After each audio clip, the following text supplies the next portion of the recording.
Let us have a small recap.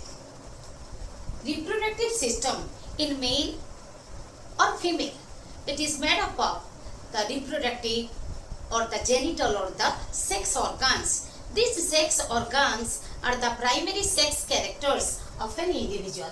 You see, reproductive system may be either it may be male or female, made up of reproductive or genital or sex organs. These are the primary sex characters. Then what are the sex characters? Already secondary sex characters, as already we have discussed, studied. These organs may be primary or secondary. Primary sex organs means the gonads. In males, these are testes which produce gametes. Secondary sex organs means ducts or glands. The ducts are also we have gone through. Ducts may be intratesticular or extratesticular. Intratesticular excurrent ducts, extratesticular excurrent ducts. Intratesticular excurrent. Excurrent means what? Means through which the things or the fluid containing sperm, here fluid containing sperm flows out. Nothing flows in, everything flows out. They are produced in the seminiferous tubule, then they flow out.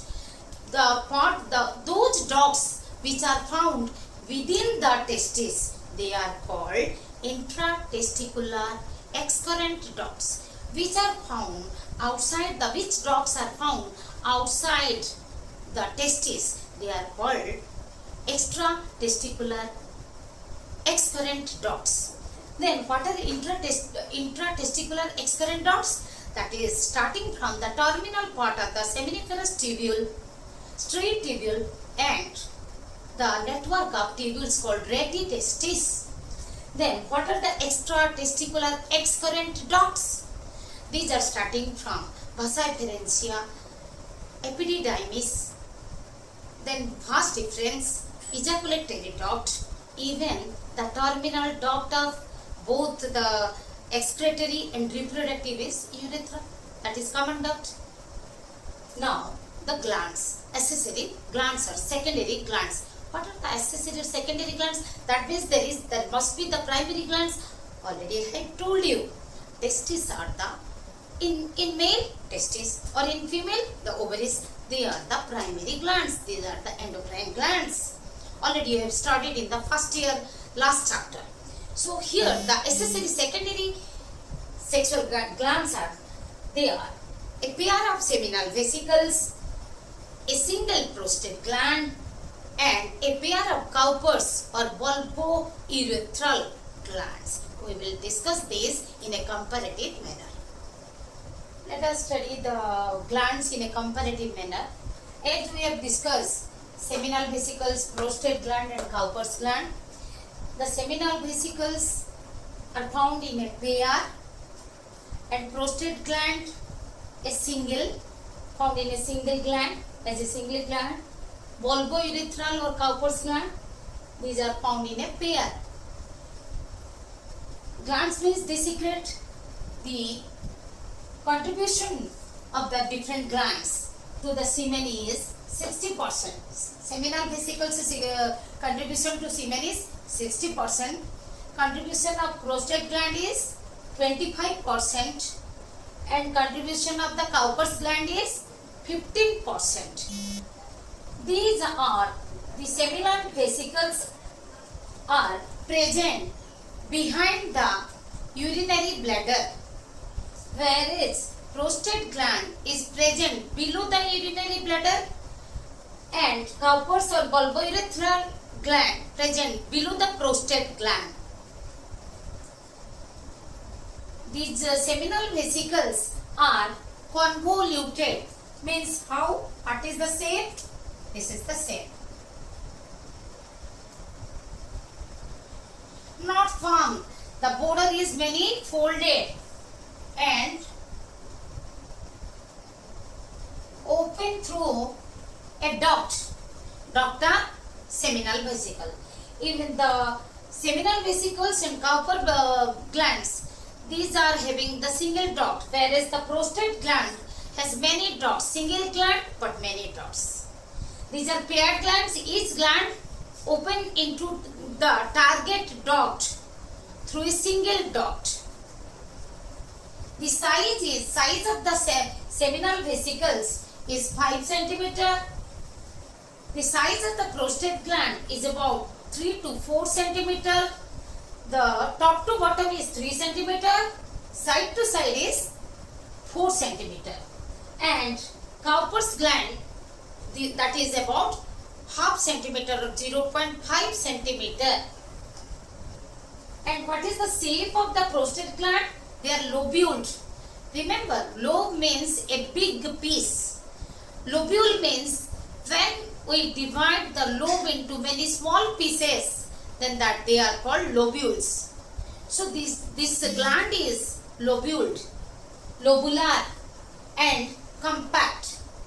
Just recall the main diagram. I have shown you over there.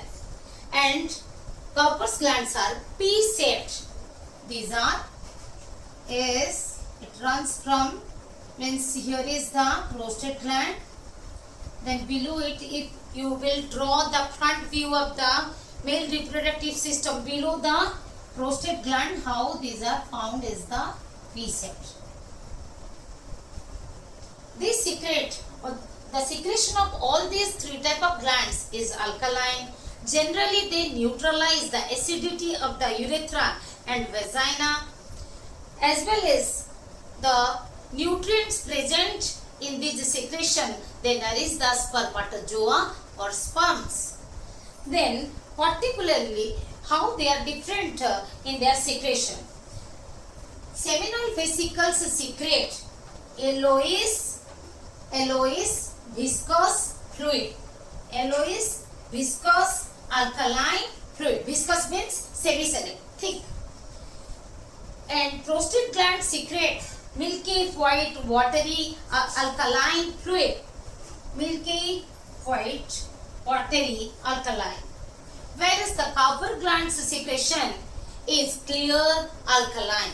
Clear watery, of course, clear watery alkaline fluid. The secretion of the seminal vesicles contain fructose. Fructose is used to produce the ATP energy, from which the sperms get energy for their motility. Also, prostaglandin. What is prostaglandin? Do not get confused because of the word term.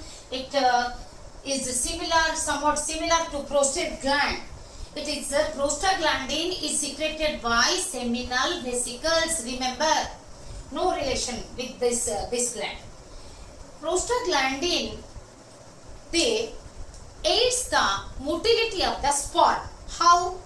They stimulate the smooth muscles of the vagina, uterus, and thus it helps aids the smooth muscles undergo peristaltic movement, and the motility motion of the movement of the sperm increases. Fibrinogen. Here is the fibrinogen. After the insemination or ejaculation, after insemination, that gets coagulated, semen gets coagulated by the help of fibrinogen. It is the precursor of fibrin. After insemination, the fibrinogen gets activated and clot the semen. Inositol is a carbohydrate compound, etc. Its secretions. The secretion of the prostate gland consists of citric acid, calcium. Calcium is helping in coagulation. Other coagulating proteins, PSA, prostate specific antigen. What is PSA? PSA.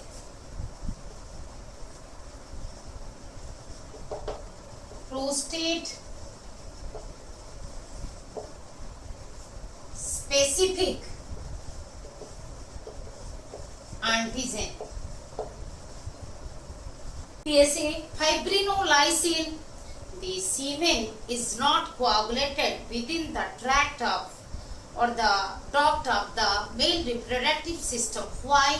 Due to the presence of fibrinolysin and other enzymes, and the secretion of Cowper's gland. Already I told you, alkaline. It contains mainly mucus, and it helps in the lubrication of the urethra, the penis, and the vagina during intercourse. This is all about the glands. Let us discuss the secretion of these three type of glands, which is called semen. We will discuss the semen. The prostate gland and the seminal vesicles. Okay, I have written here. The seminal vesicles and prostate gland are androgen dependent glands. Androgen means male sex hormones. When the gonads are removed, means the single word is used, orchidectomy. After the removal of the gonads or testes, they atrophy. Atrophy means degenerate. Again I am repeating, the seminal vesicles and prostate gland, they are androgen dependent glands. Hence, after the removal, that is after the orchidectomy, or in common we say after castration, we use the word castration. After castration, they atrophy. Atrophy means degenerate. Orchidectomy means removal of testis particularly. But castration means, it is a common word, removal of gonads, that may be either testis or ovaries. Anyway, we have to study the last part, semen. What is semen? The mixture of secretion of all these three type of accessory glands and spermatozoa. Spermatozoa means sperms. Spermatozoon means sperm. The sperm secreted by the testes and all the secretion that is secreted by the three type of glands, seminal vesicles, prostate gland and Cowper's glands, together called semen. Its pH is 7.2 to 7.8. Semen is ejaculated during the sexual intercourse and inseminated. In the release of semen in the female genital tract, that is vagina, or deposition of the semen in the vagina is called insemination. And that is in what way? It is, we say ejaculated. What is the ejaculation? The forcible expulsion or the release of the semen forcibly with force is called ejaculation. The term is used, ejaculation. The volume of ejaculation in one time is 1.5 to 5 ml. Normal sperm count in the semen is 40 to 250 million per ml. If it decreases from the 20 million, means if the sperm count comes less than 20 million, that leads to oligospermia. Oligo means few, spermia means sperms, means sperm count when it is very less. That is, margin is there if it is less than 20 million per ml. Oligospermia generally leads to sterility, means they cannot produce offsprings or progeny. They cannot participate in the reproduction. Thank you.